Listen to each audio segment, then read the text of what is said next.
There is a silent killer of ambition, a sweet-tasting poison that you have been taught to drink since childhood.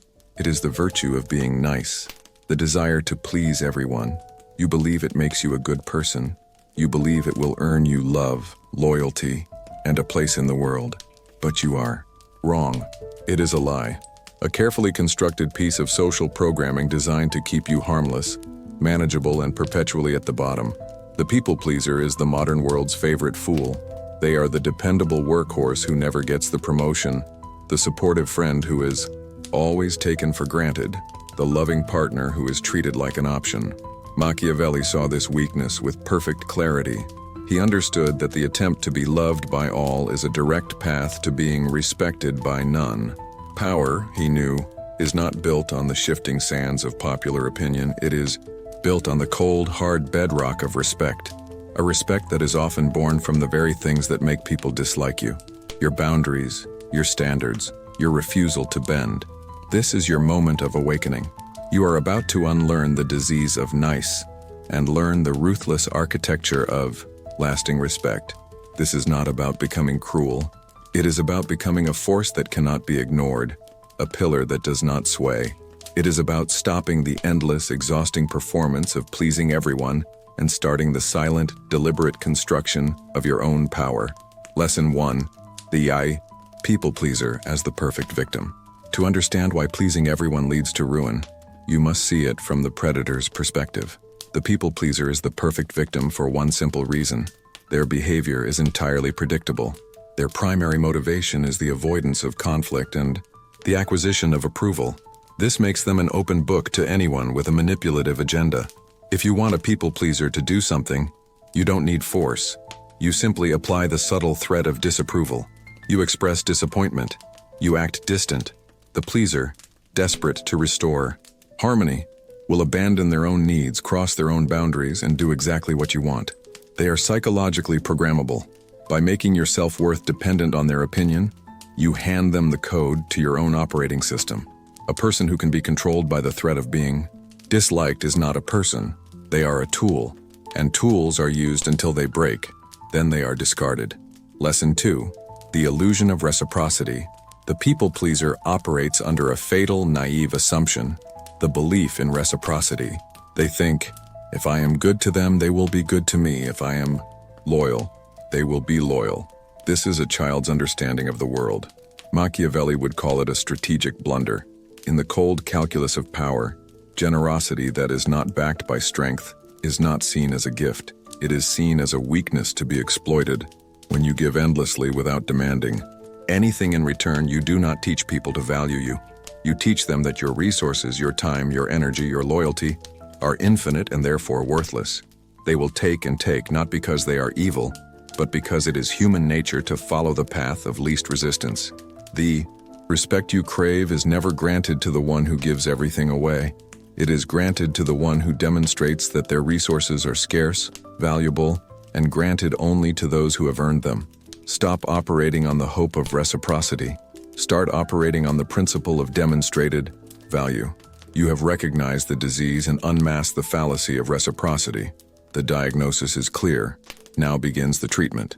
This chapter is about the construction of boundaries, not the flimsy apologetic fences of the people pleaser, but the cold, hard walls of a sovereign individual.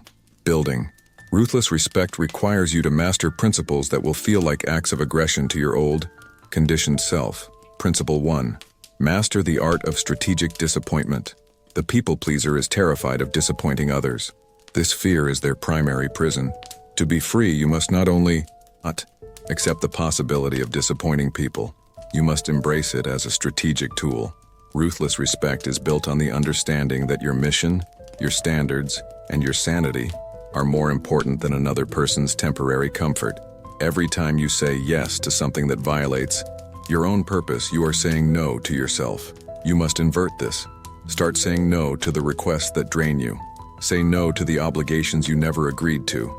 Say no to the emotional labor you are not paid for. Your no must be calm, firm, and final.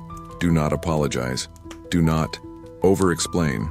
An explanation is a plea for understanding, which is just another form of seeking approval. Let them be disappointed. Their disappointment is not your responsibility. It is the natural consequence of them encountering a solid boundary where they expected a soft cushion. The first few times you do this, it will feel like an act of war, but soon you will realize it is an act of liberation, and people will begin to respect you, not for your agreeableness, but for your clarity and strength. Principle 2. Let your actions be your only apology. People pleasers over-apologize. They say, sorry, for existing, for having an opinion, for taking up space.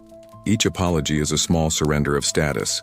It signals that you are in the wrong, that you are subordinate. You must purge this habit from your vocabulary. A person who commands respect rarely apologizes with words. Their actions are deliberate. If they make a genuine mistake, they do not beg for forgiveness. They correct the error through action. They fix the problem. They deliver a better result. Their apology is the solution itself. This communicates competence and accountability, not weakness. If you are constantly apologizing for your behavior, it means one of two things. Either your actions are consistently wrong, or you lack the conviction to stand behind them. Both are signs of weakness. Stand by your decisions. If you are right, no apology is necessary. If you are wrong, no apology is sufficient. Only corrective action matters. This mindset will make you appear more decisive, more reliable, and ultimately, more worthy of respect. You have learned to set boundaries and act with conviction. You are no longer a servant to the whims of others. Now, we move to the final stage, the architecture of lasting power. This is not just about isolated acts of strength, but about constructing an identity so solid that respect becomes an automatic consequence of your presence. This is how you make ruthless respect last. Tactic 1. Cultivate selective loyalty. The people pleaser is loyal to everyone, which means they are truly loyal to no one. Their loyalty is a cheap, abundant commodity, given away freely in the hope of being liked. This devalues it entirely.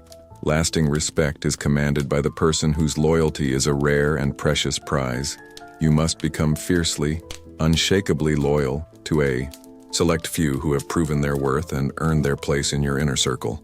To everyone else, you offer professionalism, courtesy, but not your allegiance. This creates a powerful social dynamic. People will see the immense value of your loyalty because they see how selectively it is. Granted, they will begin to compete for it. They will strive to earn your trust. Your loyalty is no longer a plea for friendship. It is a symbol of status for the one who receives it. As Machiavelli advised a prince, you must have a few trusted advisors, not a sea of flattering courtiers. Be a fortress for the deserving and a locked gate for everyone else. Tactic 2. Become the calm center. In any social situation, there is an emotional current. The people pleaser is a sponge for this current. They absorb the anxiety, the anger, the panic of others, and they work desperately to soothe it. They become the emotional caretaker of the group, a draining and thankless role. To command respect, you must do the opposite. You must become the calm center, the eye of the storm. While others react, you observe. While they panic, you calculate. While they are swept away by emotion, you remain, anchored in cold logic. This composed detachment is incredibly powerful. People are instinctively drawn to and will defer to the person who remains calmest under pressure. You become the de facto leader without saying a word. Your composure signals that you are in control, first of yourself, and, therefore, of the situation. This is not about being unfeeling. It is about mastering your emotional responses so that you can be a pillar of stability, not a leaf in the wind. The final state, unshakable sovereignty. The end of the need to please is the beginning of true freedom. When you have integrated these principles, you arrive at a state of unshakable sovereignty. Your actions are guided by an internal code, not by external expectations. You are respected not because you are intimidating, but because you are unmovable. You are not a reflection of the opinions of others. You are a source of your own reality. This is the ruthless respect that lasts. It is not dependent on your mood, your successes, or how people feel about you on any given day. It is a structural part of who you have become. You have stopped pleasing everyone, and in doing so, you have finally earned the one thing that matters, your own self-respect. And paradoxically, that is the very thing the world will respect you for the most.